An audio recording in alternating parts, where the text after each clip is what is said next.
What is going on, YouTube, and welcome back for another installment into the extraordinary life of Emon. I am your host, and today we are gonna go ahead and discuss the 4th of July shooting that just happened. This is crazy. It's hitting the internet. This is wild, and I really wanted to jump on here and talk about it. But before we get into any of that, please do me that favor, jump down into that comment section, leave me a comment down below, like this video, and subscribe to the channel if you actually haven't already. That being said, we're gonna just jump straight into this one.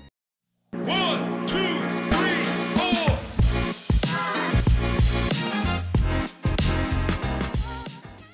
So Independence Day just passed. Unfortunately, during a time in which we celebrate our independence and freedoms, you know, with your friends, your family, your firework, you know, surrounded by loved ones, down in Highland Park, Illinois, that was disrupted. Those people did not get that because there was unfortunately a major shooting incident that occurred there. Obviously, it was mass chaos immediately. Obviously, everyone ran. Obviously, there were some people hit. Based off, you know, what I've gathered so far, because again, authorities are on scene. They are still trying to comb through the details associated with this incident. They do have someone in custody. They did determine who actually did it, and they do have him in custody. He is in jail right now pending, you know, obviously a buttload of charges. It has been confirmed that unfortunately 7 people are now unalive, and at least 15 others had been injured associated with this incident. According to the grapevine of the internet, this incident was not isolated. This was not a spur of the moment type of thing. According to the authorities, they were able to determine that this incident was actually planned for several weeks and then executed. The subject even was known to wear women's clothing items prior to this. He did wear said items to get into position before executing his plan when it came to this incident. So it could be said that police actually did know about this subject. However, unfortunately, it just like every other situation, it just wasn't enough. They didn't have enough to take him into custody on anything. At that point, he hadn't done anything. Moving on, first and foremost, before I even transition into my opinions or anything else, I do want to get out there that my heart goes out to those of you out there who have been affected by this incident, who have potentially lost loved ones, friends, family, anything like that. You know, this is something that shouldn't happen. It shouldn't be tolerated, and something should be done about these unprovoked shootings in this country. We have to come together as a people and really stop this. These people did nothing. They did not deserve that. When the incident went down, obviously mass chaos erupted. People ran, but 7 people didn't run. 7 people didn't make it. 15 or so others were injured. This is crazy. We got to do something about this. Moreover, I did want to give props to the police because they were on the scene. They did blanket the area. It was every agency was on this. They did set a curfew, and they did exactly what we're trained to do. They got out there, they gathered the evidence, they discovered a suspect, they determined what happened, they rapidly executed a plan to take him into custody without incident. Currently, the suspect is incarcerated. Per the prosecutor's office down there in Highland, he's definitely not getting out on bond or anything like that. He's going to be in jail for the duration, and there are tons of charges coming his way because it's not only the murder, it's also every other charge associated with discharging a firearm and endangering the public, etc., etc. And even the federal government might even be looking into him as well because there's also federal charges associated with this. There's a lot going on, and obviously this is not going to be over in a week. This is going to take a while, and he's going to be behind bars for a very, very long time where he should be. Furthermore, to my understanding, several GoFundMe campaigns were started in reference to helping out the victims associated with this incident. If you're out there, you have the means and you're able, you know, obviously hit the internets up, check those out, and if you can, give to the needy because these people lost. There's people out there who lost major. Friends, family, husbands, brothers, fathers, you know, daughters, uncles and aunts. A lot of people have taken losses here. So if you can, you have it, you know, send a little bit their way. At least we could do is swing by and help out a little bit. That being said, I wanted to transition into a mental health view of this because this is obviously another red flag that points to a serious mental health issue and or crisis that is currently plaguing this country. You know, a lot of people say that we need stricter gun laws and we need to restrict, you know, we need to give up all guns and get rid of all guns and all of that. Unfortunately, that's not going to happen. Let's just be honest with you because this country was built on that. However, I don't think we have a gun control issue. I think that the gun control laws are strict enough as they are, I think we have a people problem. And I think that everyone is hiding behind the gun laws instead of recognizing that we have a people problem. Guns are not toys. They're not to be played with. They are to be utilized as tools when necessary. I say that because it is a fact that a gun can actually never on its own harm anyone. You can put a gun on the table and it will never move. It'll never jump up. It'll never hurt anybody. It'll never go off on its own. Anything like that, it'll never happen. It's the person behind the gun, behind the weapon of choice that is making a determination, that is utilizing that tool to enact, violence, danger, threat, intimidation, anything like that. It's them that we need to address. Again, we don't have a gun problem. We have a people problem, and we really need to recognize that. I think that stronger, stricter mental health laws need to be put in place in reference to getting these people some help before we get to the point where we have these unprovoked shootings. But that's just my 2 cents on the matter. Obviously, like I said again, this is an ongoing incident. There's so much information out there that's false. There's so much information out there that hasn't really been released to the public yet. So I'm just on here giving my thoughts in reference to this. But nevertheless, let me know down in the comment section, what are your thoughts on this? What do you think should happen? What is your position when it comes to gun control? Let me hear it down below in the comment section. I'm gonna go ahead and wrap it up here. Please leave me a like on this video, subscribe if you haven't already, and leave me a wonderful comment down below. I really appreciate you guys taking the time to watch my video. It's early days on the channel, but we making moves. We on here, and I'm having a good time so far, and I really like doing this. This has been another installment into the extraordinary life of Emon. I have been your host, and I'll see you on the next one.